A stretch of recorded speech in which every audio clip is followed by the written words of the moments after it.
rewind for a second. Go back to when you first got your document.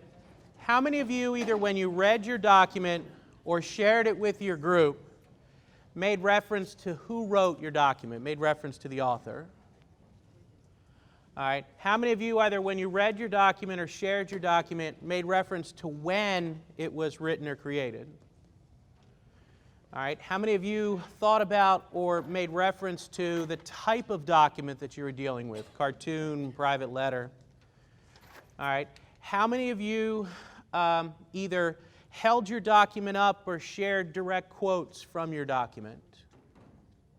All right. How many of you, when you were at your groups, started to put documents either physically together or mentally together, sort of building the puzzle pieces? All right. All of those things are broadly what are referred to as thinking historically or historical literacy. This is the doing the work of the historical problem, if you keep with the math analogy. This is where you wade in and begin to go from problem to answer. The good news is you guys did it naturally. You teach, you've gone to school, you have degrees, you read history books. It's natural. The bad news is none of your students and none of mine will do it right out the gate. But all of this can be taught to students. And as I said, the research points out that you can start to teach this to students with effectiveness beginning in 3rd and 4th grade. And so for me, as I looked at the research and saw 4th and 5th graders doing this, I figured I got to be able to get my 11th graders to do it. But you have to backward map your instruction so that you teach kids simply, where do you find the author and why does it matter? Where do you find the date and why does it matter? Why does it matter that this is a private letter versus a public speech versus a sculpture? What happens when you run into two documents that disagree? All of those pieces you need to disaggregate from the activity that we did and think about how you weave that into your instruction. Math teachers don't start out with the problem that's this way and has the big summation symbol and then has fractions. They start off simple and they build. And in order for students to do this effectively, which they can, you have to build those pieces back into your instruction. Now, flip gears. Teddy Roosevelt, what's he doing in his autobiography, and where do you find your support for your answer? He's putting a spin on his actions during this time period of his life. Okay, so you're saying a spin, to make sure that he's seen in a good light for not causing a problem in Panama, and that he was just there to help. So is he lying? Not necessarily. He's just kind of making sure that it looks good for him, no matter what. So a half-truth? Yes. All right, how many people would lean towards a half-truth? Ooh, all right. Where's your evidence? It's nice to say that the president is giving us a half-truth in his autobiography, but you need to build evidence to support it. Where do you find your evidentiary support for that argument? In document F, it was an interview with the engineer, and he said he went to go talk to Roosevelt in the White House and asked him if he was going to protect American lives and interest, in quotes, and the president said nothing. He just looked at him. And so I think if students really read into that, they'll see that he didn't incriminate himself, Roosevelt, but he didn't say no either. So wait a minute, you're going to use one source written by a 90-year-old man 37 years after where he remembers the president giving him a look. Just one look. I mean, the president might have indigestion. So that's where you're going to go. I'm going to use that for part of my argument. Oh, part. All right, where's the rest? I'm waiting on my peers to kind of help me out. All right. Where else would you go? It's an interesting source. Some problems with it. Where else would you go if you're going to use that to build your argument that Roosevelt's telling us a half-truth? I had source E, which was the Frenchman, Philippe. And he was talking later in the book he wrote back in 1920, which was shortly after this. he was saying that he had avoided anything that could be interpreted as Washington doing anything secretly, but he also said if President Roosevelt went with the high speed, which was indispensable for final success after the revolution became a fact, that he carefully respected his independence. So it's like Roosevelt kind of knew that it was fixing to go on, and so he says, I stepped back, and I really wasn't in it, but Buddy, did he take advantage of it real quick. But wait a minute, that's different than what he says in source F. Correct. So how do we deal with Philippe Jean Buenaventura, who in 1920 writes a book and says, Roosevelt, in his own words,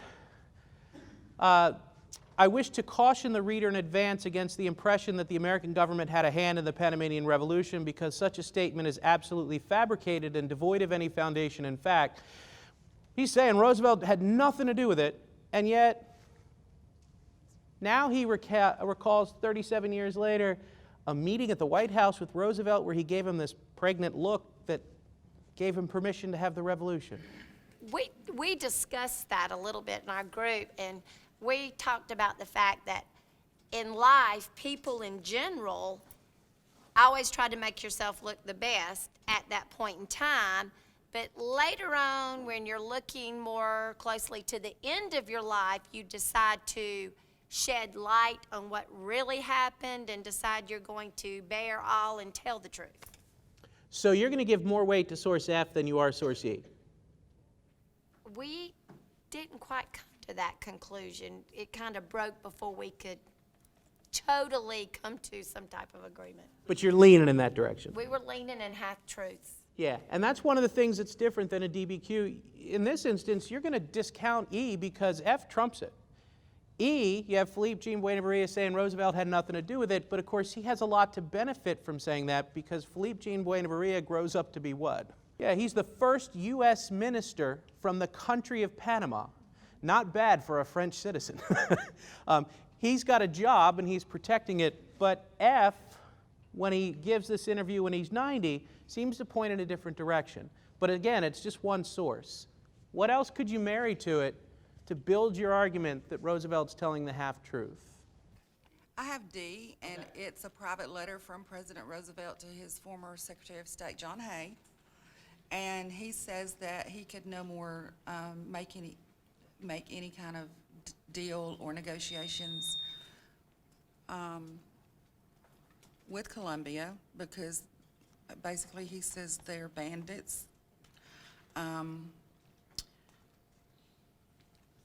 Had the people not revolted, he had already planned to go and take the isthmus. He was going to do it himself. It's a confession letter. I mean, basically. He said he did not consult with anyone before he made the plan, but he did not have to follow through with his plan because the people did it for him and all he had to do was sit back and watch. So he knew about it ahead of time, to the point that he had actually drawn up a request for a declaration of war from Congress in case it failed. And according to source F, did he meet with Buenaventura? He meets with Buenaventura at the White House and he gives him a look. And all of a sudden, these two documents begin to build an argument. For my students, F and D is where they find their foundation. Others of them go right here. But the problem is they've just learned about the Spanish-American War, they know about yellow journalism, and then the other students in the class want to throw it out because, oh, it's just there to sell newspapers. But interestingly, whatever the New York Times knew, it smells like source F and source D. Here's Philippe Buenaventura warming up the Colombian egg, which gives birth to Panama, which gives Roosevelt the canal, who had what behind his back.